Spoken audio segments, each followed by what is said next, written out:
Please take us through to some of the innovation and the products that you have found from local businesses that you are working with. Please give us some examples so we see, because I believe that there's innovation in places like this. No, I mean, we've kept a variety of products. You've got products in the technology space that are locally made, like locally made card payment systems, like shop to shop. Um, we've got products like energy drinks, which is a very big one. We've been able to help. I don't know if I can mention some of the big brands, but we were one of the first distributors of Morfire in the area. So that's done really well. There's new ones, Loction Culture. There's people who have their own spice brands. We're working with another company called Lemichu. It's a locally made spice and sauces brand from Pretoria. We've worked with local sweet manufacturers. There's a company called Zeni. They also have making their own sweets. We've been able to help them distribute those kinds of things. So I mean, I can name them, but we pretty much saying if you have a product that is locally made, we give you the same opportunity that we would give a big brand. We do work with the big brands. They do come to us to help them, to give them access to market. So we're giving the same opportunity to local brands. And then through selling, we are able to create jobs. So any young person that thinks that they can sell, they show up at our doorstep, we give them products, they sell, and we share the profits with them. So yeah, that's pretty much how we've also tried to solve the employment situation in our country by teaching our young people how to sell and bringing some of the best products into this market for them to sell. So that's how I think we can all solve this problem. Selling is the number one skill that every young person should have in this country if we're ever going to solve the unemployment problem. Wow, man, that sounds amazing, man. Which means, man, there's a lot happening economically in the location, as people call it, guys. They call it the location.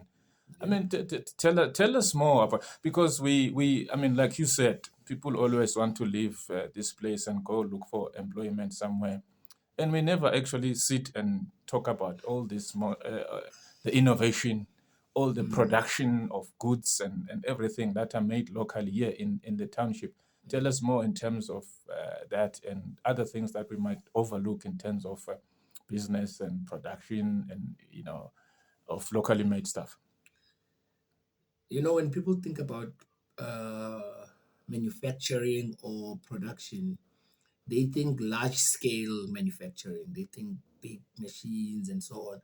But something like producing your own brand of fat cakes, you could make it your own way. If you roam any township in this country, you'll see that there's that one place that makes those fat cakes, amagwinya, in their own special way, and there are queues and queues from early morning till you know Sunset. yes, but those guys, I mean, they do really well at producing that type of brand of those fat cakes. And producing is how we should look at it, like that. What is that thing that my mother used to do, my grandmother used to do, and how can I make it available or share it with my community?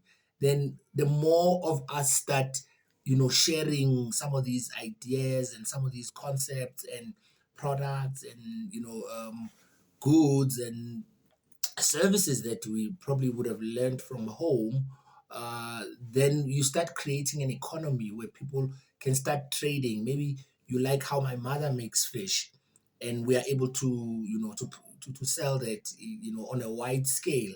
Suddenly, I'm buying amagwinyagini when uthenga ifish yakithi, Yes. and then siyolungisa imoto khabo Umngani banibani, wethu, yeah. and suddenly you are the economy is buzzing, and we are able to then rotate this money within the environment. Absolutely. You know what I mean? So Yes. the circulation of our money amongst ourselves, it's really what builds an economy, because it's the money leaving the township that is causing the poverty, that is causing the unemployment, that is causing us to remain where we were in the past. You know, if you look around townships, most townships look the same as they were, not if not worse than they were during apartheid. But if you start having an economy where people are able to trade amongst themselves, selling unique things with each other, then you are able to build from that. That will ultimately lead to the large scale manufacturing, when you have to grow your capacity because of the demand. Now you may need bigger machines. Now you may, but I think we should all have a concept of saying, start with what you have, start small, and then grow it from there. Wow. That's great, man. In terms of because what you're telling me, it's an economic revolution what they're talking about, which is amazing. What do you think that is needed to support movements and business people like you to really fire up the local economy, the township economy, to where it should be? Because it's not where it should be. What do you think is needed, or that injection that can be, you know, used to make sure that all the innovation, all the great ideas, all the products that you guys are pushing, all the great things that you guys are pushing, so that it can really, really be successful. Those ideas can be really successful. No, I mean, I think what we need is for our government to take us seriously. Uh, Billions are made in townships. We are the customer base, we are the population. It's funny how, people understand this when it's election season. They know the township exists because that's where the most votes come from. But when it comes to economic matters, it's somewhat ignored. People will go and build big buildings in town. They will clean suburbs. They will create recreational spaces in suburbs. Art.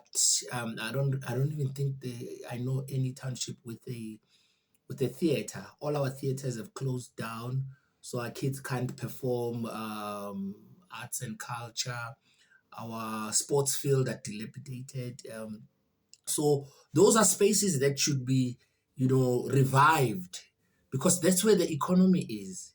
When there's Orlando Pirates Kaizer Chiefs game at Orlando Stadium, there's an Yes, economy around that absolutely, leading up absolutely. to the game, Yes, outside the stadium. stadium. Yes, There are people who make their money following these teams, yes, but that same concept should then come back to other areas. We need spaces where we can do business. So, if you build more arts and culture spaces where people who are wanting to trade and sell can be able to do that, clean our environment where it's conducive for even outsiders to come into townships. The number one reason why people will leave a township to go to a suburb or to a big shopping center in the malls, it's the safety element. If our spaces are safe, I mean, these are basic things. We're not even asking for money right now, but we're absolutely. saying that, make sure that the township is a safe place to do business. Yes, That's the one thing that we're asking from our government. Secondly, make sure that our environment is clean enough for us to do business.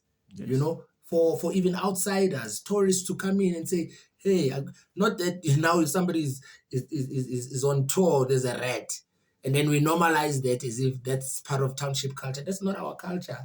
Cleanliness should be something that is prioritized by our government in townships. Recreational spaces where people can come and and enjoy themselves, arts and culture spaces, sports yes, fields where we can all gather when our kids are playing sport. There are people selling that builds an economy, So Absolutely. what we're saying is that support the township infrastructure, uh, tighten the security, make it a safe space to work in, and then obviously then listen to the entrepreneurs in the spaces to ask them what they need, because you cannot have a one size fits all solution for all townships and for all people. The businesses are different. Go to the quota lady, ask her what she needs. Don't just assume that she needs more baloney when Yes. that's not even the number one product. Maybe she needs more cheese. Yes. Maybe she needs a fryer.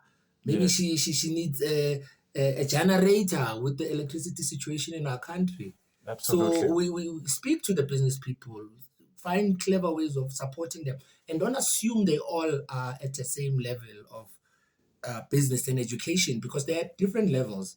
Sometimes you'd find that somebody's in the township, but they are knowledgeable and educated in business.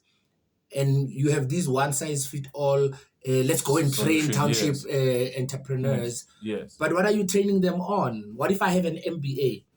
You cannot come to me and train me Yes. Yes. about, how to write a business plan. Plan. Yes. So I'm not saying those things are not necessary, but I'm just saying tailor make the needs, of individual businesses, understand them, and allow for the entrepreneurs to be the ones that give you proper feedback, so that you know how to support them. So whether you're a corporate wanting to support township businesses, engage the people who are in that space and find out who the players are, because some of us have been at this thing for a long time. I mean, I personally provide business coaching and mentoring in the space. So if you come to me and try and offer, I'm a businessman in the township, but if you come to me and offer me a training, I might be a little bit advanced compared to my counterparts. Absolutely. So maybe you need to offer me something else. Yes. So that's what we are asking for. We're not asking for much. I know when you talk about money, people start saying, you don't need money, you need training, you need this, you need that. Yes, there are people who are at a level where they need money. They've passed the training, they now at a level where they need to scale their businesses. Absolutely. And then there are people who are starting, who may need the training, who may need basic support. So you need to engage the businesses and understand what is it that they need and cater to those individual needs. Let's absolutely, man. Wow, that's really it's good to hear what's happening and to hear about the challenges that business people face in the location. These are amazing things, man. That's happening. Where, in terms of you as a businessman and the work that you're doing, where do you see it? What's the end goal? Where do you want to see it in the next 10, 20 years, 30 years, 100 years of the great work that you're doing? Look, I mean, right now we're building systems. We are investing a lot into our people, trying to get to a point where we create other entrepreneurs, for us to create an ecosystem around ourselves of people who know how to do business, have an appreciation of doing business in the township, and who understand that the bigger vision is not necessarily to leave the township. The bigger business is to develop the township. So we are currently working as an organization called the Kathorus Development Company, of which I chair, where it's a forum of local businesses in the Kathorus area, that is Katlehong, Togoza, and Vosloorus, where we're trying to bring together the various industries in the township, from automotives, from the retail space, which are spaza shops, people who are in the service spaces, and everybody. We're just trying to bring everyone together so that, number one, the people are trained and developed properly.